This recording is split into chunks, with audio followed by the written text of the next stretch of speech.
couple minutes before nap time, apparently. Not only does Candace bring animal crackers to work, but she labels the bag with what day, so she knows these are Thursdays, Annie Crackies. Nom nom nom nom nom. I don't know if you can see these animal crackers, but Kevin smashed them like the awful person that he is. Really hurt my feelings. He ruined my last animal crackers. I hope you don't write my name on the board. Welcome to Attack of the Show, TV's only source for all the stuff you care about. I'm Kevin Pereira. I love you. I'm Candace Bailey. We are coming to you live from the G4 Studios in Los Angeles. All right. On the show today, someone's getting punched. Ultimate Fighter. Give me back my animal crackers. No, go ahead. You're fine. Finish the read. More later. I have my Friday bag at home.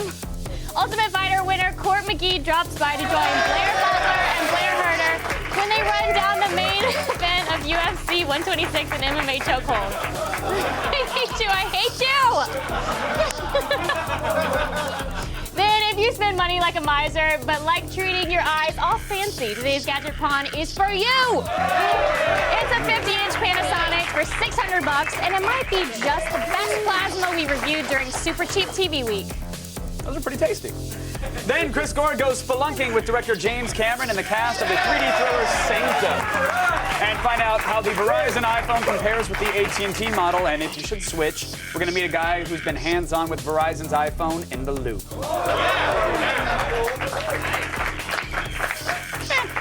Time to blend the web, then whisk off the frothy top for your enjoyment. Let's have a cool refreshing around the net. Okay.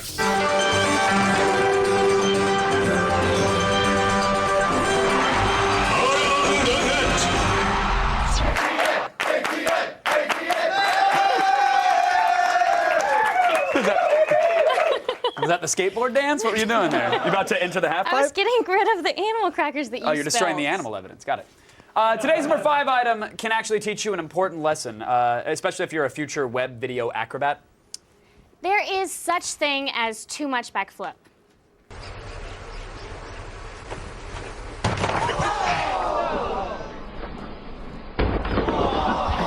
Too much backflip. There's an upside. There's an upside. His fall was broken by the cold, hard snow. And sweet unconsciousness. Yeah. Plus, meals are better through a straw. He'll enjoy the rest of his life. Then... They are. I blend everything. I bring a little magic bullet with me and just blend it all up. You are killing me today. Neighbors. Unless you're disgustingly rich, you have them. But we're willing to bet that you probably don't have any neighbors like the guy in today's number 4. No, this suburban gentleman uses his time-honored ninjutsu skills to battle an army of evil liquid containers. Set to the spastic sounds of the appropriately titled tune, Enter the Ninja, by the South African rappers Dion Word. I'm a ninja. Yo, my life is like a video game. My main thing when I'm in the...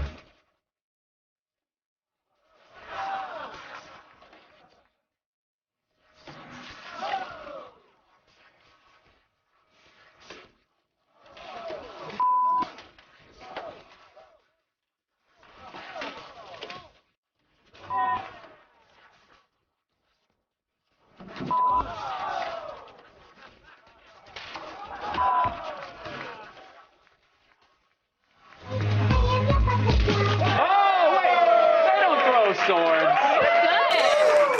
Yeah. All right. Now give Napoleon his tater tots. He's working up a sweat in the backyard. That was still actually more entertaining than the last 2 Ninja Gaiden games combined. So yeah. Kudos. And if I ever get attacked by a soda bottle, I know who I'm gonna call. You want him backing you up. I want to send him through the aisle at Albertsons and just let him destroy every 2 liter. Throw him in a shopping cart. I need to be careful. I'm going to hit this. What? Yeah, don't hurt yourself again today. Okay. She almost knocked herself out yesterday. In at number 3, we actually have a fight between 2 rival gangs that gets completely out of control. Completely out of control. If you get freaked out by violence, you may want to avert your eyes. Warm up. I'm gonna hit his ass. Oh, no, I'm gonna get your ass up. Get up.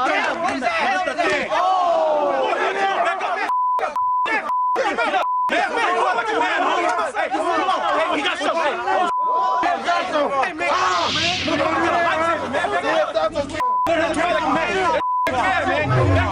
Come on, man. Hey, get your boy, man. What now?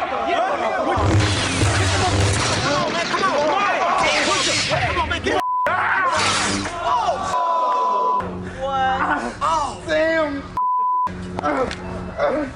Damn. Damn. Come on, man. Get up, man. Hey, don't poke them. Come on.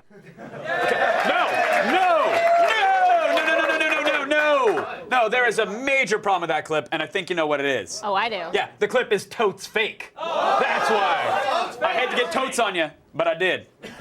He did, and we'll tell you why. Yeah, okay, first off, right here, when he stabs him, blood, what? What? Now, we all know lightsabers immediately cauterize wounds. Yes, unless it's Panda Baba in the New Hope Cantina scene, of course. That was the one little error. Yes, but that's been retconned. It was retconned, you're right. But then look at this. The lightsaber falls and stays on? No! Excuse me, real lightsabers have an auto shut-off. Ask Obi-Wan. Number 3, check safety. this out. The saber would be cutting straight through his leg and burning into the ground. Yeah. It's basic physics, people! Any third grader knows that. And finally, look at this. Poking the guy with the lightsaber and moving the body with it? That would not happen! The lightsaber would cut through his corpse like hot butter. That's why sabers are great for turning dead tauntauns into sleeping bags, all right? You won't be able to poke a corpse like that. I cry false. I'm sorry. I do. And so, ladies and gentlemen of the nerd jury, we rest our case. Shenanigans! Shenanigans!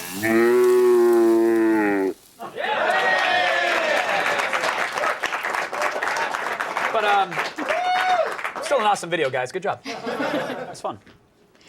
The threat of saying the wrong thing is one of the scariest parts of appearing on live television. Yeah, penis fart. Exactly my point.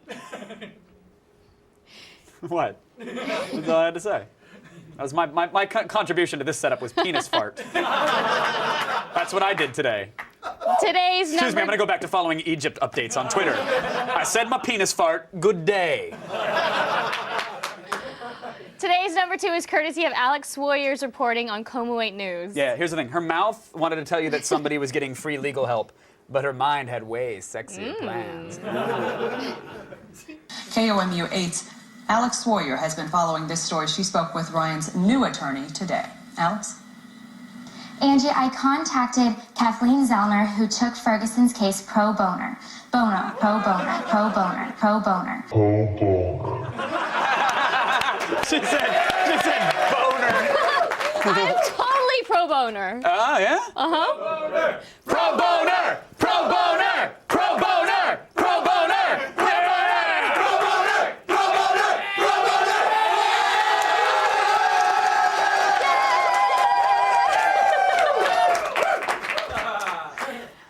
All right, it's time to go from pro boners to pro wrestling. Stick around. Today's tag team number 1 is... What are we doing today? What are we doing today?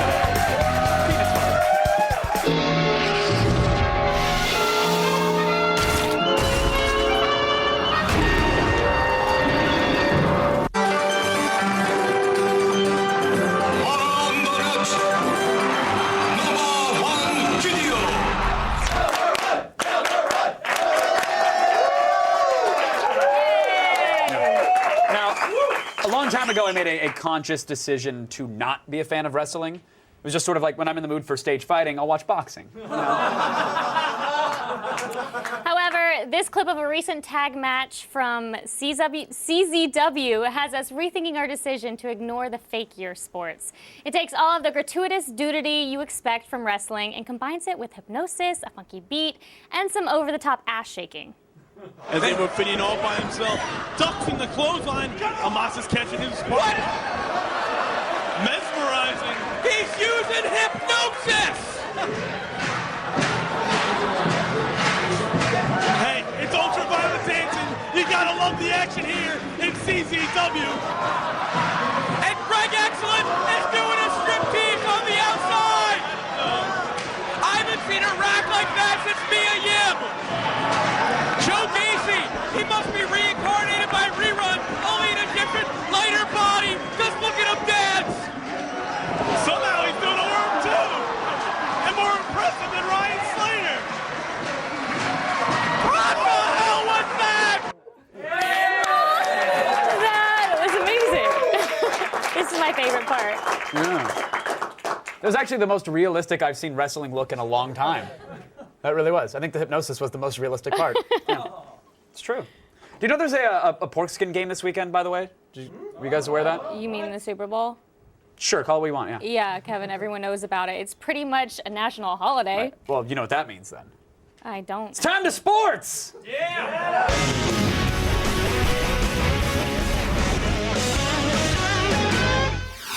Checkered ball, corner net hole, pocketed. Well, it's February, and that means three things. Getting meteorological reports from groundhogs, taking my real doll out to dinner for Valentine's Day, and the biggest of all pork skin matches, the Mega Dish. Mega Dish. Every year, the finest and/or luckiest porksmen converge in the dead of winter for an orgy of concussions. This year, we've got the Great Lakes package handlers versus the burglars of Pittsburgh. Now, last year, I probably correctly predicted the outcome of the previous dish using the science of mascot-iculation. But I don't have much to work with here. A delivery service pitted against a group of untrustworthy pickpockets? Your guess is as good as mine. Results inconclusive. For this dish, I'm going to have to resort to something I'm really good at, judging someone based off their appearance. Prejudicial. Thankfully, those package handlers and the burglars are also engaged in a battle of hair. Battle of hair. The package handlers are going for control and elegance with the perfectly conditioned blonde maidens of A.J. Falcon and William Clay. Hey, someone better tell those guys the Thor movie's already been cast. Just kidding. Great locks, gents. The burglars are taking a different tactic, though, opting for the insane maniac look with Troy Polomolomolo and the hobo beard of Brent Kiesel. I gotta hand it to the burglars on this one. Listen, I wouldn't want to let those gorgeous package handlers near my ladies, but I don't want those hairy burglars near my anything. Burglars win! Fear the homeless. And that about wraps it up for the... Whoa! Whoa! Kevin Pereira, you are way over the line with that double entendre. I have no idea what that means, Ladyface, but I'd like to penalize your penalty box. Not even a real thing. But it could be.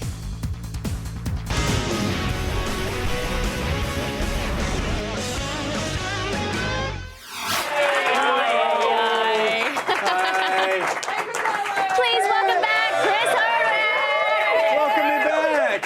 How are you, Chris? I'm good. How are you? I'm wonderful. I see you got the red shoe note today. Red. Hey! Our shoes are using hypnosis from the earlier clip. Yeah. If you love TV but hate earning money, you're in luck. It's Cheap TV Week on Gadgetron. Now you can pick up a 50-inch plasma for $600. What?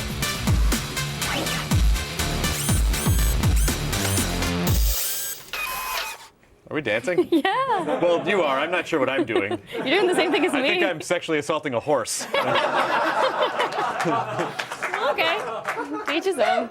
The final TV of the week, it's a Panasonic Viera C2 Series 50-inch plasma. Now, it's almost 4 inches thick, which is a little thicker than the other ones we've had. It has 2 HDMIs, along with inputs in the back and on the side, so it can be wall mountable. Yep. What do you think of the design?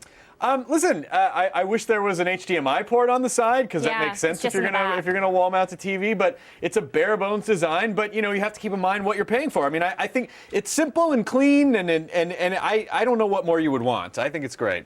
Now, even for its price, it does have a few features such as the Viera Image Viewer, which displays any pics you have on an SD card. What do you think about this? Well, I tell you, I don't know about you guys. I just love to go out and buy an SD card, fill it up with images, and then just jam it into the nearest device Just I can show find. everyone your pictures. I've never done that on a television. I've never jammed an SD card. But you in there. never know. That's true. It's cool to have you it never just know. in case. Just You in need to give a case. slideshow. Absolutely. I mean, it can view JPEGs. It can turn them into a slideshow, like you said. It is a nice feature to have, but you're not buying the TV to show off your pics. Oh, that's so true. keep that in mind.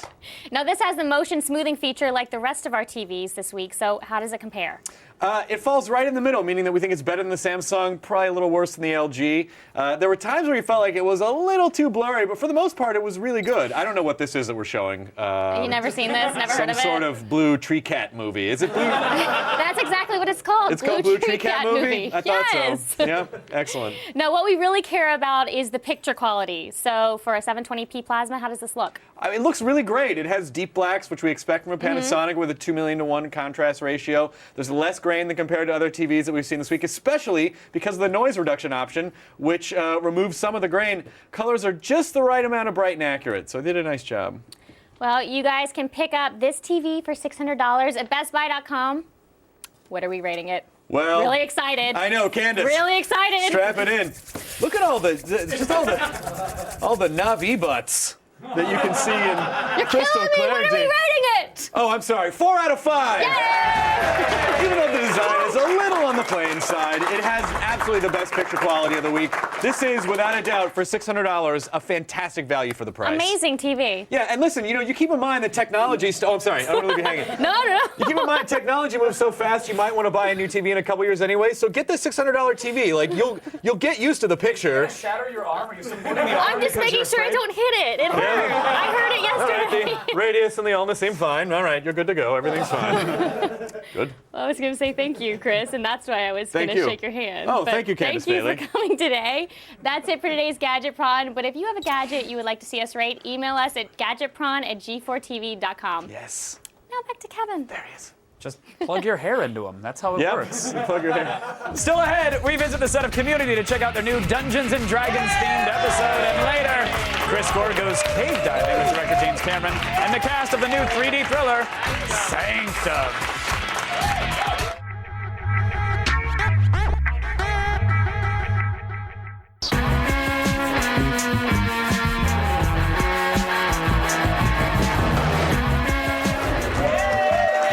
It's time to make one viewer very, very happy and everybody else incredibly sad with today's epic giveaway.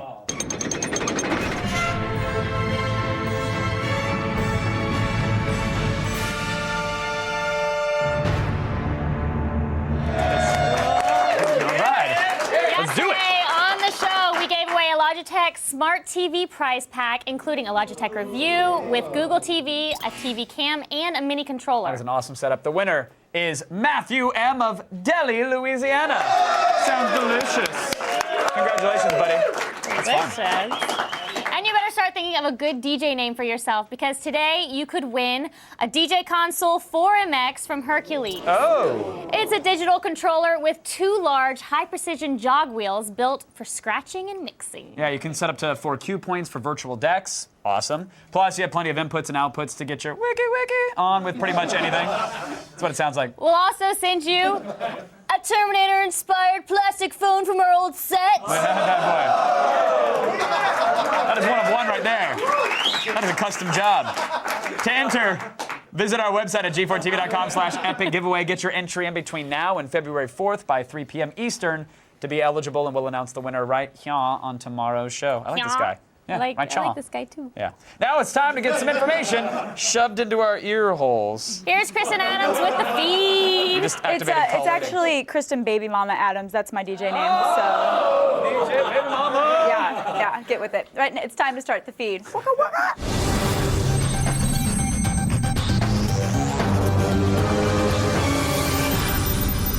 It's Thursday, February 3rd, and here are your top stories. Good news, today marks the first day Verizon customers can pre-order their iPhones! Bad news is the mobile carrier has announced plans to throttle data usage. Wah, wah, wah. In preparation for the unprecedented demand for the Jesus phone, Verizon has outlined a so-called data optimization plan. Of course, that's just a nice way of saying they plan to throttle data usage on customers who use, quote, extraordinary amounts of data. They say it should only affect 5% of customers, but nobody knows what exactly qualifies as an extraordinary amount of data. So it's possible that another 95% could be targeted too. And we'll be talking to someone who's been field testing the Verizon phone later in the loop. I just want to know, does data usage include Angry Birds? I'm going to be very sad if it does. Google wants to offer you $20,000 if you can hack their browser, that is. As a part of the 2011 Pwn to Own contest, the Mountain View tech giant is putting $20,000 and one of their CR48 netbooks on the line to prove that their Chrome browser can't be hacked. Google seems confident because this is actually the first time that a browser developer has added prize money to the pot. Other paid challenges at the event include hacking Firefox, Safari, and iPhone 4, and Microsoft's Internet Explorer, with a grand total of $125,000 up for grabs. But our guess is that hacking Internet Explorer won't get you very much, though. And although Google's like putting up $20,000 because they're real confident about this whole thing, but I mean, for a company that's worth like $1 gajillion, $20,000 doesn't exactly say confident to me. We're about to see a lot more of Samuel L. Jackson as Nick Fury, and he might be accompanied by a sidekick. I don't know, that's what I think they're gonna do. Talking with Jimmy Fallon last night, the proprietor of Cool confirmed that he's been scheduled to appear in Marvel's upcoming Thor and Captain America films, similar to how he appeared in Iron Man. But for his role in Joss Whedon's Avengers film, the actor says the studio is scouting for a female sidekick. According to The Hollywood Reporter, after I turned down the role, V-star Marina Baccarin is at the top of their list. Unfortunately, there's no indication of who she would play, but let the speculation begin. And now it's time for the Fart.com story of the day.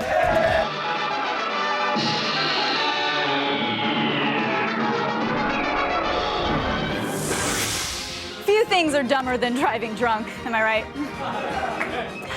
But wearing a breathalyzer costume while driving drunk is one of those things. The Nebraska college student who was busted for driving drunk while wearing a giant breathalyzer costume was just sentenced for his ironic crime. The student's driver's license was revoked for 3 years. He must pay $1,300 in fines and spend 90 days in jail. An addendum to that sentence was that he has to wear the costume for the 90 days. It's not true, but I think that'd be funny. Moral of the story, don't drive drunk or wear costumes that add comedic value to your crime. It's not funny. I'm Kristen Adams, and you've just been fed. And now over to Kevin and Candace. Thanks, Kristen. That'd be like me dressing up as a giant ankle bracelet and hanging out with third graders. Like, you know, that's... Sanctum combines two of James Cameron's beautiful loves, beautiful 3D environments, and spending a lot of time underwater. Yes, Chris Gore went to check in on one of Attack's biggest fans.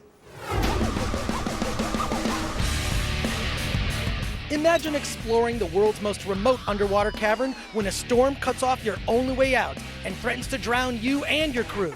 Inspired by actual events, Sanctum is the latest underwater thriller from producer James Cameron and Company, brought to you in Avatar quality 3D. She's got no bailout. Flooding! Stay calm. We got a buddy breathe. Well, I gotta ask you right off the bat, will Sanctum do for caves what Jaws did for the ocean? Because I never want to go in a cave. You're not into that? That's strange, you know. The thing is, people were already going to the beach.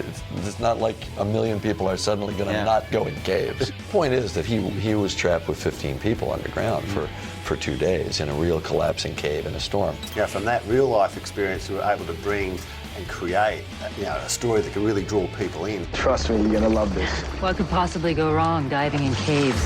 So, was this film an elaborate plan to possibly kill you both? Well, that's the beauty of this movie, that you believe that these characters were in these circumstances, and we did all the stunts. There is a human being jumping from one bit of rock to another bit of rock. There is a human being actually diving underwater. It's us doing it. Which is nice. You're not cutting to something else. You're actually seeing action happen in front of you. You're seeing the characters do it all, and it really gets you in there. Listen. What the hell was that? Explain to me what a rebreather is. It's an instrument of torture devised by spelunkers who want to go down into cave systems. They carry a 65-kilogram piece of equipment that enables them to breathe out carbon dioxide, which is converted in a loop back into breathable air. In practice, what it means is that you're underwater with a full face mask, and you're not allowed to breathe quite as much as you want. And that's bad for claustrophobia.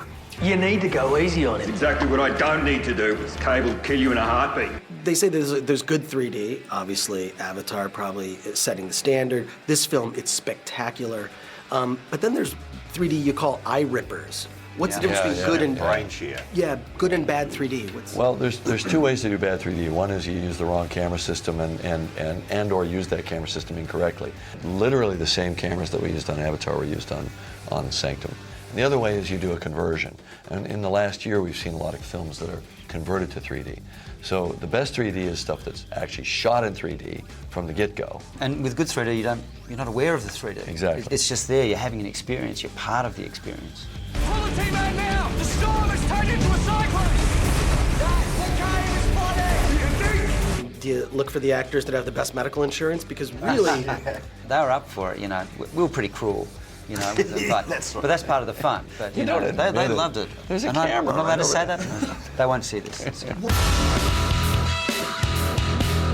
All the action and frantic pacing you'd expect from a Cameron film in jaw-dropping 3D. Sanctum is frighteningly beautiful and will make you stay the hell away from spelunking.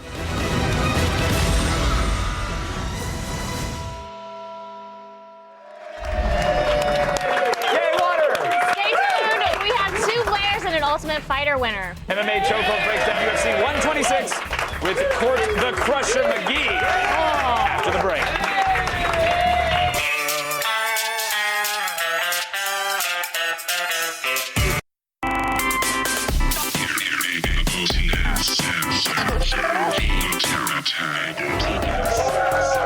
All right, folks, the Verizon iPhone comes out next week, but should you make the switch? From data rates to drop calls, we've got everything you need to know about the newest iPhone in the OOP.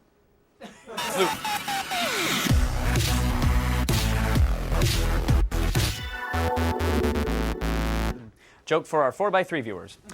Joining me from New York City to help us make sense of it all, editor-in-chief from Engadget.com, Joshua Topolsky is back in the old hot seat. How are you, Joshua? I'm good. How are you? I'm doing well. Let me see the glowing palms. You've had your hands on the Verizon iPhone, correct? You've been endowed with the power of 1 million users. Just hanging out with it. Yeah. Pretty amazing. You guys have just been spending the day together, hanging out at the park, or just getting some froyo? Yeah, taking walks, getting some lunch. No big deal. Well, now that you've gotten to know each other a little bit more, how different is she than the old AT&T mistress? Just exactly the same in every way, pretty much. Not, except it's really good at making calls, so you can make phone calls. So it's markedly different then.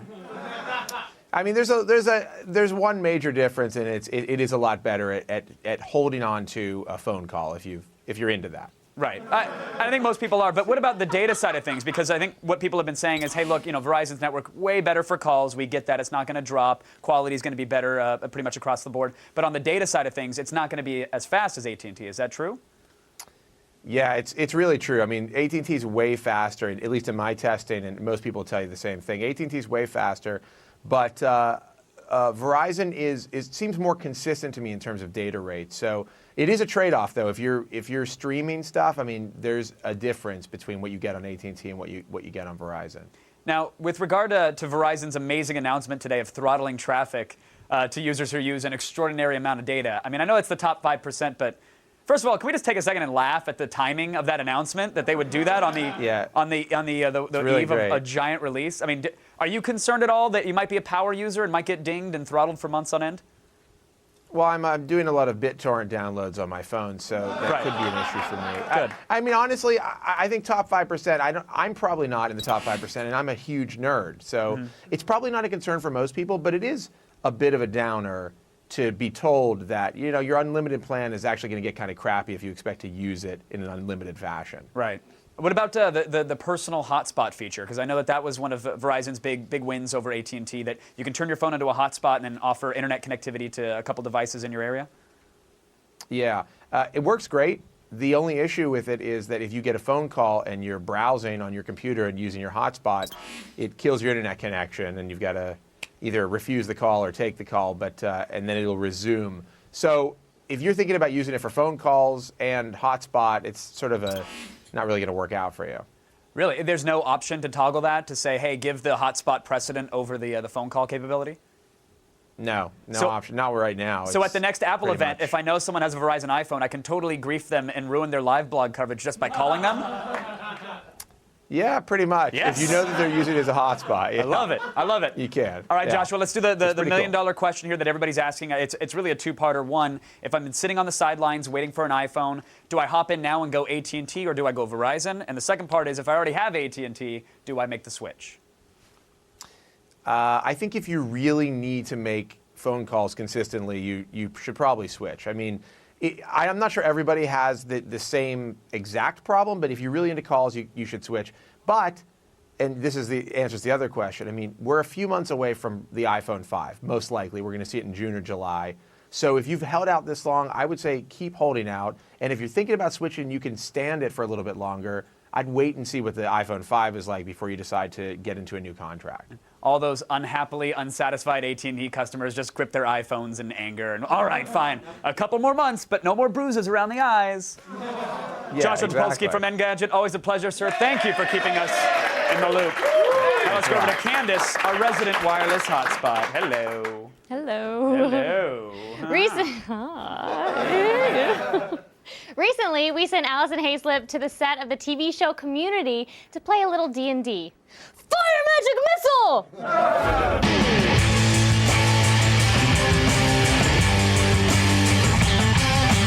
What's up, guys? I am on the Paramount lot about to hang with the cast of Community as they shoot their nerdiest episode to date. There's a perfectly good printer in here. Now well into its sophomore year, Community has become a cornerstone of geek television. Today, the cast is taking their turn at D&D. All right, so the show has definitely evolved since when we last talked to you guys during the first season. So since then, I feel like you guys have grown into something a bit more than just your stereotypical sitcom. So you thought it was a That how you get to the stereotypical show? sitcom before? Well, it started off as your basic, like, half hour, like... How dare you? Can you help me block out people's voices I find extremely annoying? The show has definitely gone a bunch of different places, but I think that started last year when they started letting us do kind of crazier stuff. Which has been your favorite theme so far? You know, last night was actually our stop motion episode. It was pretty crazy. I mean, just because you got to see yourself as a doll image, right. You know, you don't get to see that very often. Jeff in the box. I feel like we've basically become The Simpsons, where we have an infinite universe on this community college where sort of anything can happen. We have an infinite cast of characters, and we try not to break the bounds of reality, but we go really, really close. Today's episode is all about D&D. Dragons. Kind of the geekiest thing out there. So you must be a champion at this. Abed sort of becomes an expert very quickly. You do 10 points of damage. Look at that. What am I not good at? Sex. I give them a character breakdown. The one thing about Abed, though, he's not great at giving characters good names. Hello, I am a dwarf named Zippity-Doo. Ew, Hector the Well-Endowed? Abed! Oh. I didn't know you just grabbed one at random. I made that one with Troy and mine. Annie has a really fun part. It gets a bit sexy. Ooh. The way she plays D&D. I've got lotion and rope and a feather, so he's game for just about anything, or rather, one specific thing. I wasn't allowed to play it when I was a kid. Wasn't allowed? They were like Dungeons and Dragons. They're like, it's Devil Worship, so I wasn't allowed to play it. She crossed me. Hey, what? I know no lingo. Excelsior. Is that it? I thought you made it up. Okay, Excelsior. I don't know what it means, but I have used it in a sentence. Is that right? No. Oh. Is Chevy just as intense about it off screen? Not really. It's usually like, where am I? Who am I? Ow. And who put these clothes on me? And action.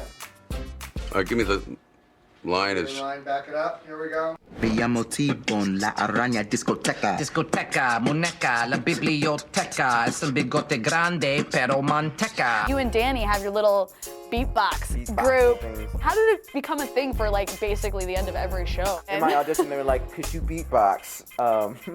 Could you beatbox Boys to Men? And I just busted out. Okay, so I think that concludes my set visit here to Community, but I do have to say, every time your show ends, the boys get their own little bump, and I think it's time for the girls to represent, It's true. right? Yeah, we need some girl time. Remix! Attack of the show! Attack! What? Take that, Danny and Donald. Word to your mother. Yeah, boy. If that show ever has ratings trouble, they can roll a D20 to save versus cancellation, right? That was actually really impressive. You're learning. Well done, young Padawan. Thank you. Hey, wherever there's punching and kicking, our next guests will probably be there. Here's Blair Herter to explain. This Saturday night, UFC 126 will take place in Las Vegas, and the only safe bet in town is that somebody is getting KTFO.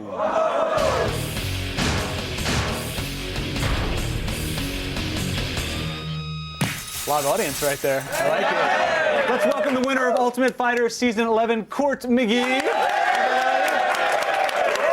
resident UFC nerd, Miss Blair Butler, everybody. And me. Yay! All right, let's get to the fights, guys. First up, Anderson Silva versus Vitor Belfort, the winner taking home the middleweight title.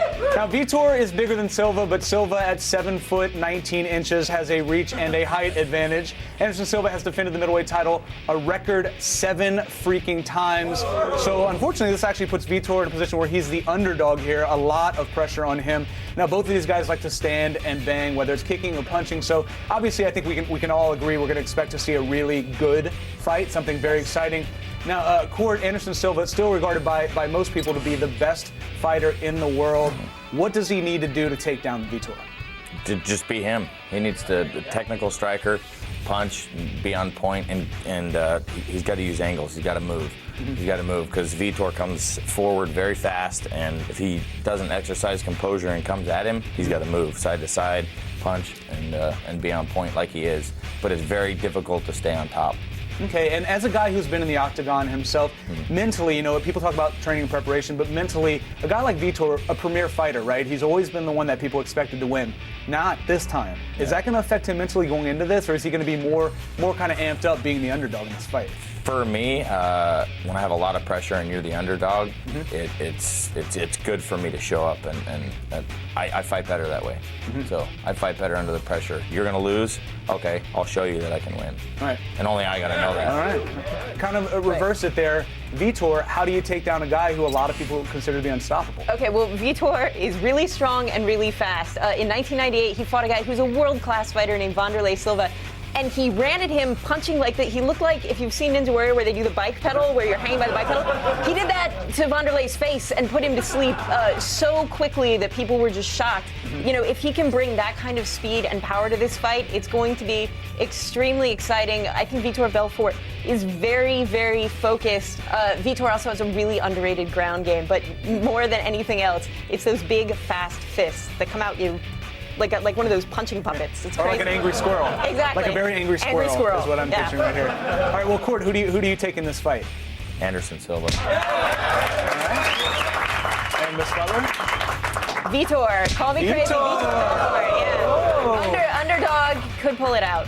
All right, we've got one for Silva, one for Vitor. We'll see what happens. Next up, we've got John Jones versus Ryan Bader. Bader is bigger, but Jones is taller. You can see right here a ridiculous 10-inch reach advantage. That's like fighting with a midget taped to your arm. Both have been fighting about the same length of time and have fought these same caliber opponents. Bader is still undefeated. Bader likes to wrestle. Jones likes to stand, strike, do front flips. I think he brought a weapon into the ring at some point. So Butler, John Jones, one of the most dangerous men in the UFC. How is he going to beat a big, strong guy like Bader? Well, I mean, first off, he's incredibly creative. I mean, he looks like a superhero comic in there. He's throwing spinning back fists, spinning back kicks. He just looks so dynamic. You never know where those shots are coming from. Plus, he can use that length and that reach advantage. Like in his judo throws, like he's phenomenal at taking people down. And you know, one of the interesting things about John Jones, everyone's like, Ryan Bader is undefeated. John Jones has one loss on his record, and it was a disqualification loss because he was beating a man so severely, he literally looked at the ref and was like, what do I have to do to end this? And then elbowed him so hard that it was like, it was illegal. It was an illegal elbow, and they called the fight. So, I mean, John Jones, even in defeat, basically looks like a murderer. He looks amazing. To that point, Jones does have a 10-inch reach advantage, but if Bader does get inside, obviously having a strong wrestling background, that's got to be good for him, right? Well, I think the wrestling is equal. But if Bader gets inside, that's where he likes to wrestle. And I know if he gets inside and doesn't stay outside, he's going to do a lot better, and his chances are a lot better. He's got the power to knock him out. He does have the power and the ability to take him down, but he's got to get inside. If he stands outside, that reach is going to play. You know, I mean, you see in all of his fights, he can reach out and touch you from like 65 feet. Yeah, exactly. And the ring's only 30. He's like so. training in an octagon somewhere else down the street, and then suddenly pops in the face, and you're like, you're not even fighting in this, John. How are you here right now? And then who are you going with? Who's your choice in this fight? John Jones, 51%. John Jones. 51%, John Jones, 49%. Yeah, Ryan Bader. All right, Blair, what about you? John Jones, because right now he looks like a world beater. He's looking great. So, John Jones. So unless he actually kills Ryan Bader, it will not be a loss. But you never know. Anything's possible. That's why this sport is awesome. Absolutely. All right, so before we go, Cord, first of all, thank you for being here, sir. Really appreciate it. And secondly, where can the people at home find you? CourtMcGee.net, or they can follow me on Twitter at Court, COURT_MCGEE. All right, and where can they find you in real life, like an address? Copy that. We'll move on to that next time. All right, well, we're going to find out who's right this weekend at UFC 126. Thank you again, Court McGee and Blair Butler. Still Ahead. more Attack of the show!